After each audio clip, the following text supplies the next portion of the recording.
জেনা যদি করেন, জেনা জেনা, আপনার বাবাই আপনারে জন্ম দিয়া ভুল করছে, আপনার মায়ে 9 মাস গর্ভে ধারণ কইরা 2.5 বছর দুধ খাওয়াইয়া ভুল করছে, এই অপদার্থ সন্তান হইয়া আপনি জেনা করলেন, জেনা করলেন, আপনি জেনাকার, আপনি আল্লাহ লানত বান্দা। এই জেনাকারটা, এই শয়তানটাও যদি জেনা কইরা ফেলে তো ওর উপরে গোসল ফরজ হয়ে যায়।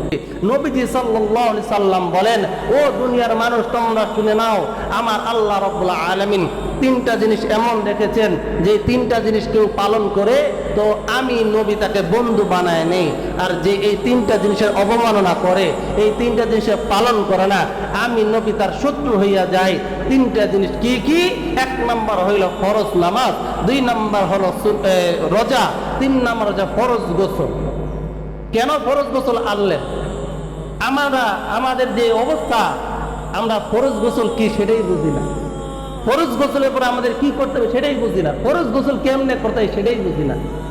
রাতের বেলা ঘুমাইলাম, বিবিকে নিয়ে ঘুমাইলাম, ফজরের নামাজ তো পড়লামই না, 10টার সময় উঠলাম, কাজে গেলাম, নাস্তা খাইলাম, জোহরের নামাজের পরে গিয়া গোসলে গেলাম, গোসল করলাম, চলে আসলাম, কিন্তু আপনি গোসলটা কি করলেন সেটাই জানেন না।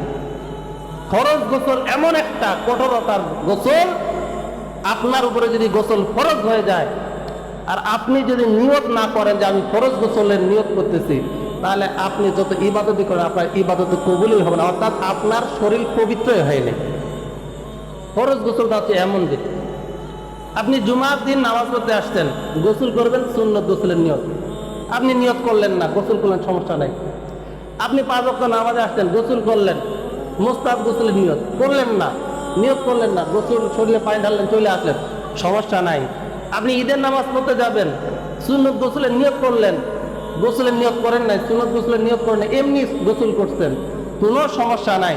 কিন্তু আপনার উপরে যদি গোসল ফরজ হয়ে যায় আর আপনি যদি বলেন গোসলের টাইমে যদি মনে মনেও না বলেন বা এই নিয়ত না করেন যে আমি ফরজ গোসলের নিয়ত করতেছি, তাহলে আপনার গোসল হয় নাই, আপনি অপবিত্র। আপনি যদি নামাজে আসেন আপনার নামাজ হবে না, আপনি কোরআনকে স্পর্শ করতে পারবেন না, আপনি কোরআন কারীম তেলাওয়াত করতে পারবেন না। কারণ কি? আপনি এখনো পবিত্রই হন নাই। বুঝাইতে পারছি আপনাদেরকে?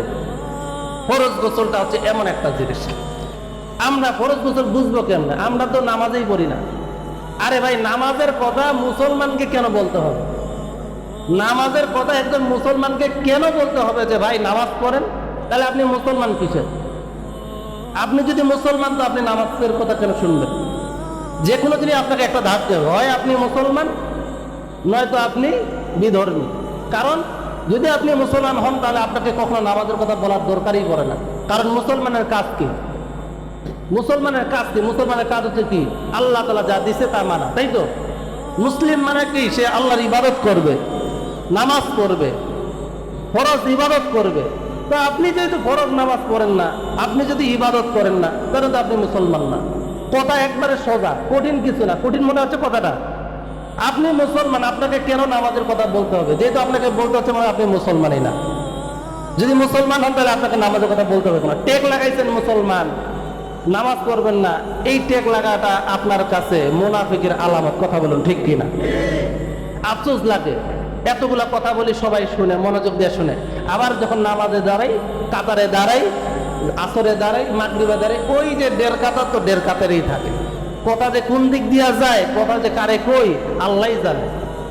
তার মানে বোঝা গেল আমাদের ঈমান এখনো দুর্বলতার মধ্যে আছে, আমাদের ঈমান এখনো পক্ক হয় নাই, আমাদের ঈমানের ভিতরে এখনো ওই পাওয়ার আসে নাই। নবীজি সাল্লাল্লাহু আলাইহি ওয়াসাল্লাম বলেন যে কেউ যদি 3টা জিনিস মানে তো আমি তার বন্ধু হয়ে যাই।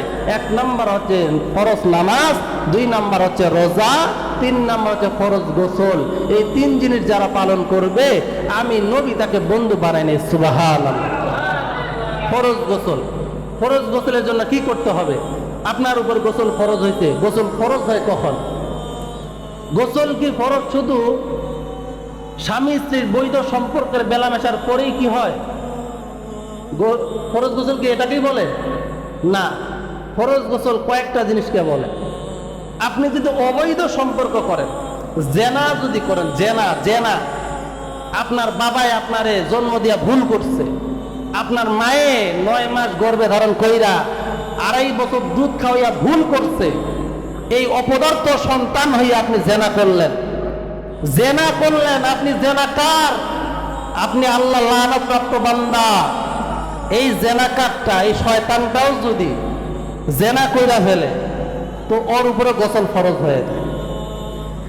এরপরে আপনার যদি স্বপ্নদোষ হয়, স্বপ্নদোষ হবে কখন? যখন আপনি বালেগ হয়ে যাবেন। বালেগ হওয়ার পরে স্বপ্নদোষ, এই স্বপ্নদোষ যদি হয় আপনার, তখনও আপনার উপরে গোসল ফরজ হয়ে যায়। এইটা পুরুষের ক্ষেত্রে যেমন, মহিলাদের বেলাও তেমন।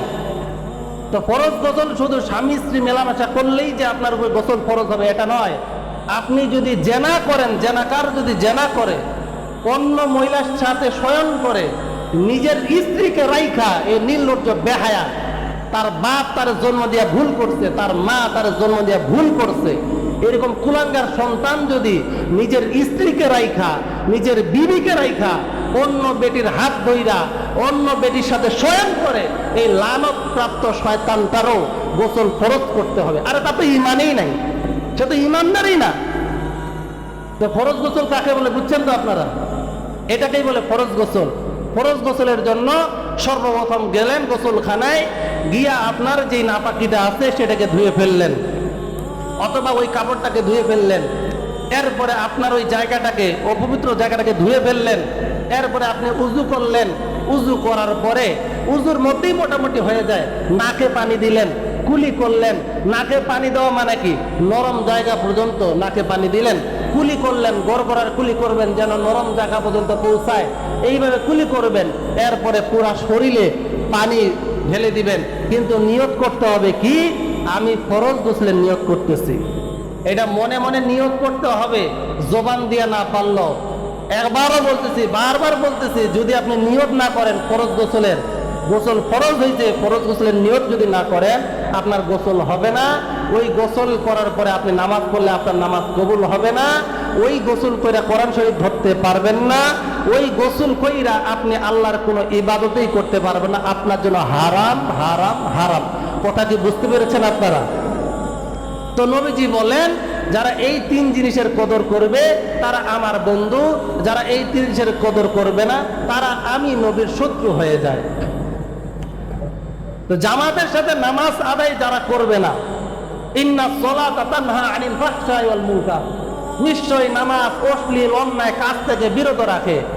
এখন আপনি বলতে পারেন, আমি তো নামাজ পড়ি আবার আমি অন্যায় করি, আমি তো নামাজ পড়ি আমি আবার সুদও খাই, আমি তো নামাজ পড়ি আমি আবার চুরিও করি, আমি তো নামাজ পড়ি আমি সবই করি, তার মানে কোরআনের আয়াত কি ভুল?